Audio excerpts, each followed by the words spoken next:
guys, George Dudziak, Doctor of Physical Therapy here, owner of Rebel Rehab, talking about headaches. Specifically within the category of benign headaches, not worrying about malignant headaches or headaches that come with red flags.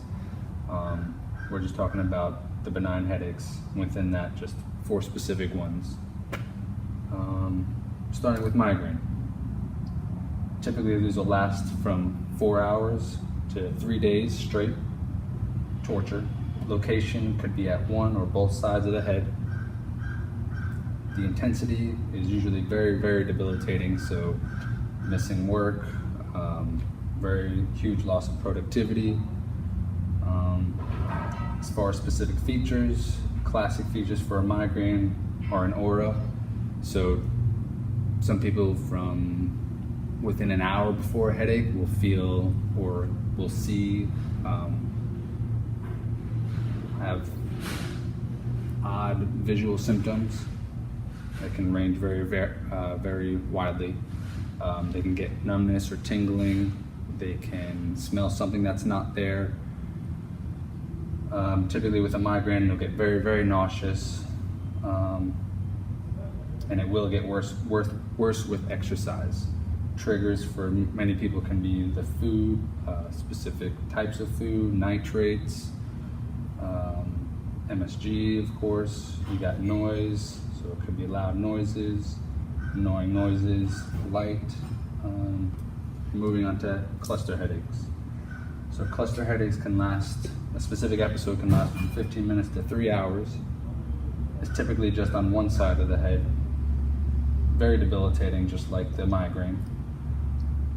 They come in clusters, so usually you get 1 to 8 times per day. You'll typically get tearing of the eyes, running of the nose, sweating of the face, or a red eye. Tension headaches can last from a half hour all the way up through 7 days. And that'll be typically like a feeling of tightness across the head, like a tightening of the band, of a band. These can typically be variable. You can kind of function throughout your day. Like we were saying, feel that tenderness or tightness around the head. You'll have tenderness of certain muscles or anywhere around the head. Typically not getting any nausea, and it's not going to get aggravated with general exercise. Of course, exercise with that involve neck muscles will aggravate it, but general exercise like running, not so much involving the neck muscle, should not make this type of headache worse. Moving on to cervicogenic headaches. As far as the duration, there's no real established average. Typically just on the one side of the head. The intensity, it varies. Most patients I've dealt with, it's bearable. But it can be very debilitating on those intense days.